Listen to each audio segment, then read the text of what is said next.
बिहार में एनडीए सरकार के गठन का फॉर्मूला तय हो गया है।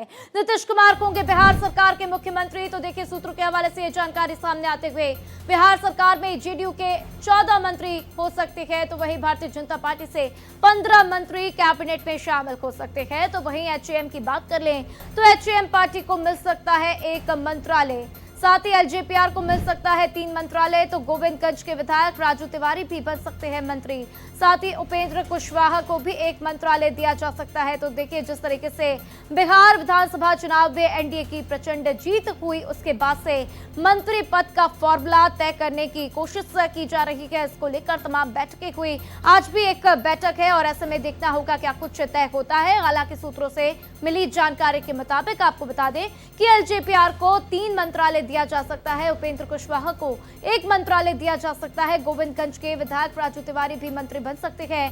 साथ ही अगर हम भारतीय जनता पार्टी की बात करें तो भारतीय जनता पार्टी के 14 मंत्री बन सकते हैं और ऐसे में जेडीयू के 15 मंत्री बनाए जा सकते हैं। इस तरीके की जानकारी सामने आ रही है। तो नीतीश कुमार ही बिहार सरकार के मुख्यमंत्री होंगे, ऐसी जानकारी सामने आते हुए तो जेडीयू के 14 मंत्री हो सकते हैं, ये जानकारी आ रही है। तो भारतीय जनता पार्टी से 15 मंत्री कैबिनेट में शामिल हो सकते हैं। इस खबर पर ज्यादा जानकारी के लिए आशुतोष मेरे साथ फोन लाइन पर जुड़ चुके हैं, सीधा उनका रुख कर लेते हैं। आशुतोष, क्या कुछ जानकारी मिल रही है? क्योंकि देखिए, जिस तरीके से एनडीए ने प्रचंड जीत हासिल की, उसके बाद क्या कुछ फॉर्मूला तय होगा, साथ ही साथ किन किन को मंत्रालय मिल सकता है, इसको लेकर क्या कुछ अपडेट?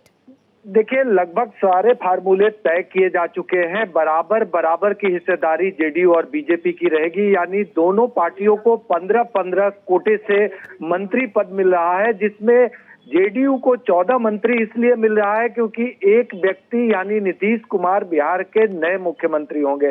तो ऐसी स्थिति में नीतीश कुमार मुख्यमंत्री, 14 कैबिनेट मंत्री, उसी तरह से 15 मंत्री बीजेपी से बनाए जाएंगे, 3 एलजेपीआर से, हम से 1 और उपेंद्र कुशवाहा की पार्टी से 1। ये लगभग तय हो चुका है। अब मंथन इस बात पे हो रही है कि उप मुख्यमंत्री किसे बनाया जाए या वर्तमान में जो उप मुख्यमंत्री हैं उन्हें कंटिन्यू किया जाए।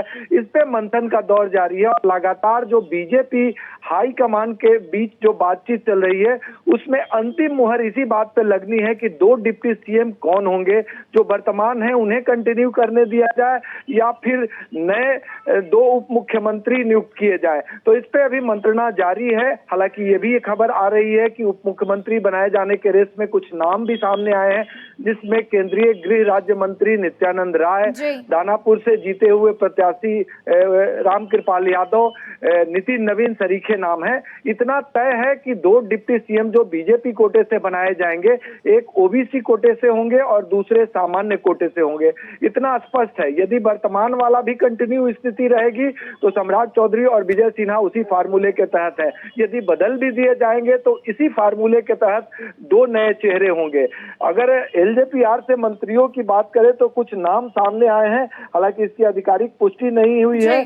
गोविंदगंज से विधायक हैं राजू तिवारी, जो कि एलजेपीआर के विधायक दल के नेता भी चुने गए हैं और मंत्री के रेस में वो सबसे आगे हैं। इसके अलावा महुआ से संजय सिंह, जिन्होंने तेज प्रताप को हराया है, उन्हें मंत्री पद दिए जाने की बात हो रही है। और इसके अलावा एक और नाम जो तैर रहा है वो संजय पासवान का है। तो ये 3 नाम एलजेपीआर की ओर से तैर रहा है।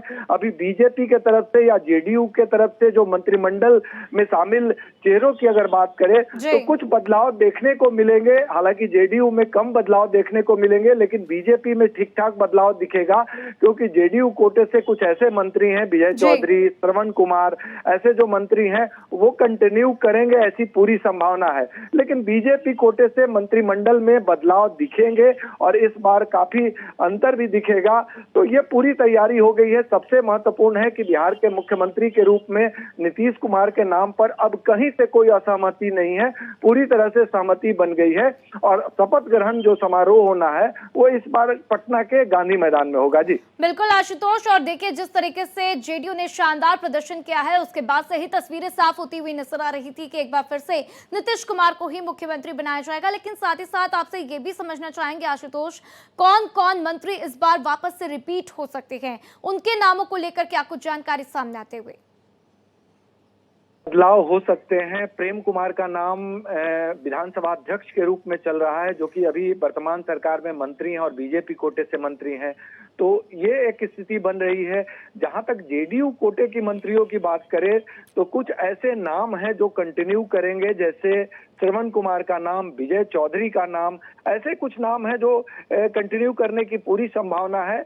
बीजेपी कोटे से भी अगर बात करें तो नीतीश मिश्रा का नाम, नितिन नवीन का नाम, ऐसे नाम जो हैं वो अस्थायी तौर पे ये माना जा रहा है कि ये लोग मंत्री बन ही सकते हैं। हालांकि बीजेपी में कुछ भी हो सकता है। कई बार कई ऐसे नए चेहरे को डिप्टी सीएम बना दिया जाता है और कई ऐसे चेहरे को मंत्री बना दिया जाता है कि लोगों को भी आश्चर्य होती है।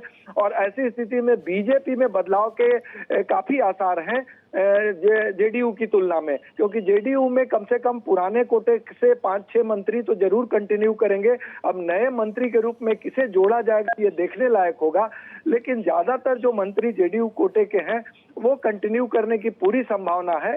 वहीं बीजेपी में बदलाव की भी पूरी गुंजाइश है। जी बिल्कुल आशुतोष, साथ ही साथ देखिए किस तरीके से तैयारियां भी की जा रही है और जल्द ही वो तारीख का भी ऐलान कर दिया जाएगा जब शपथ ग्रहण समारोह होगा। इसी के साथ मेरे साथ जानकारी साझा करने के लिए आपका शुक्रिया आशुतोष।